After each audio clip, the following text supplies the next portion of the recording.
Welcome back to What America's Thinking. What is America thinking about God being in politics? That's what we're going to talk about now. White House Press Secretary Sarah Sanders said in a recent interview that she believes God wanted Donald Trump to become president of the United States.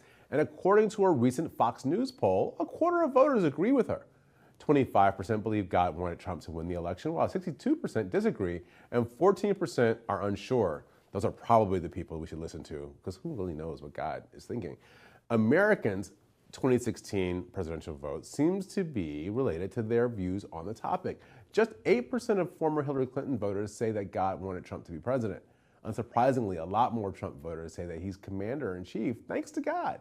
But still, it wasn't a majority. 46% say God put Trump in the White House. Over half of white evangelical Christians, that's 55%, feel God put Trump in office, however.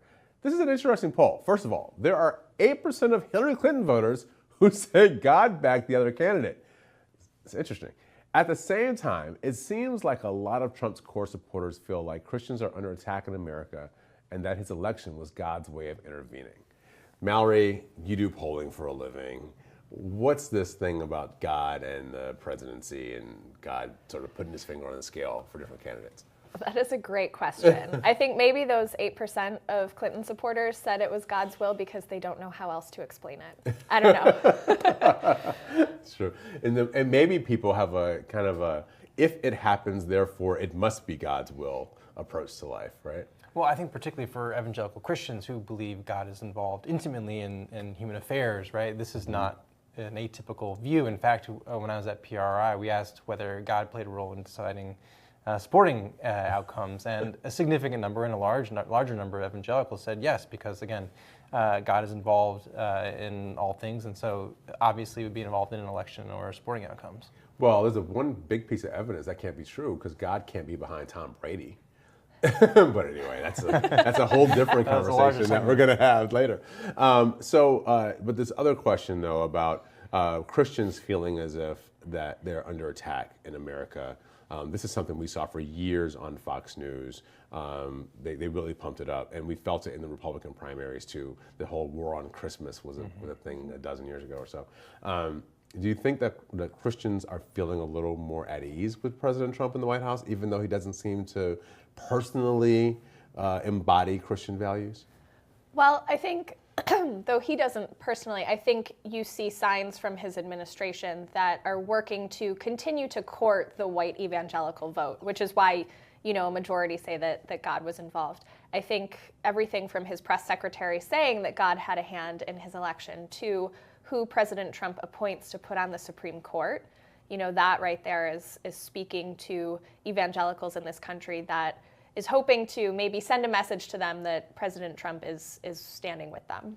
Yeah, how are you seeing any evidence of where evangelicals are, or sort of where white, because this is really a white Christian question more than it is a broadly Christian question, white evangelical Christian question, right? Black evangelicals are kind of in a different place, white Protestants maybe in a different place. But white evangelicals really seem to be feeling persecuted in America. Yeah, and there was this interesting question that's been asked by a few pollsters on whether life has gotten better or worse since the 1950s, and that really divides Americans by class, by politics, but also really religion, with white Christian groups saying things have gotten worse and other members of other religious denominations saying things have gotten better.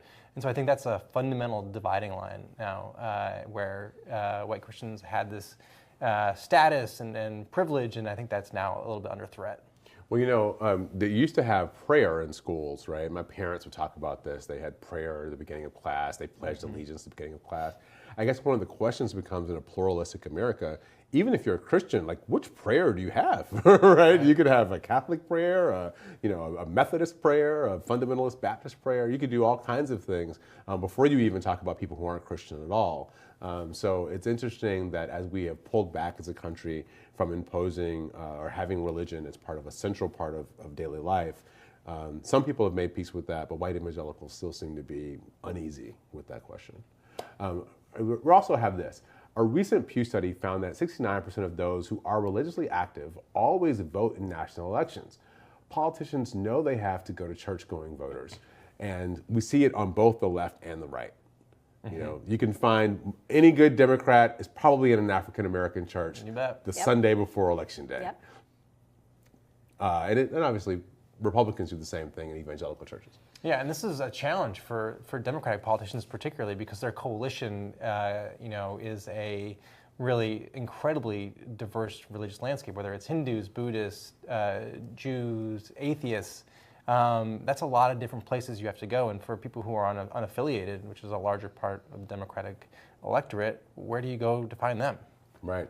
This is a big problem for Democrats, I think, because I've often thought that if Democrats spoke to the general public the way they spoke when they went to African American churches on Sunday, they would have a much stronger case to make. Because when they usually go to churches, they talk about values and things that are unifying. And that's what you hear a lot from people, even those who don't believe in God, that they want to hear from Democrats something that's like a little more the why in politics, not just the what. Yeah, I think that's exactly right. But with such a broad tent, as you say, how do you ensure that people are, speaking to every single person? And I think what the American people want is authenticity. They just want somebody to speak directly to them, to be themselves, to not be beholden to special interests. Okay, the list gets pretty long, but I guess maybe, with such a large Democratic primary field, perhaps this is an area where we may start to see a little bit of personality or not division necessarily, but somebody's unique spin on things come through. You are seeing a couple of these candidates try to do it, right? Cory Booker very clearly talks about, I've been calling it the love movement, right? Like he's talking about, this love and binding people together kind of a thing. We don't really know where Kamala Harris is going to come down on this. She doesn't talk about her faith very much. Obviously, her father's from Jamaica, her mother is from India, so we don't really know kind of where she sits in that question. She's also from San Francisco, which means she could just be like a yoga devotee. We never know. But we are starting to see some of the Democrats talk more about values, even if they're not religious values. They talk more about their values and the values of bringing America together. I think we're going to see Beto O'Rourke come out this week with his Oprah Winfrey interview, where he spends some time talking about this also, if he gets in the race. So Democrats are trying to find a way to wrestle through this. Right. It helps humanize the candidates too, right? It gives another side than just like a bloodless white paper, right? Like, Right. I get a sense of who you are through your faith. It's not the only way, but it's an important way. But on the other hand, you've got Donald Trump. And Donald Trump really does not talk about faith. I think there was one question he had in the last election about whether or not he'd ever asked for forgiveness. And he said no.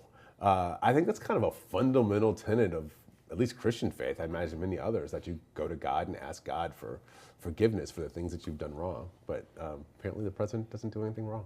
I don't know. Coming up, it's time for a pop quiz. What's the most popular film of 2018, according to Partisans? Talk about that next on What America's Thinking.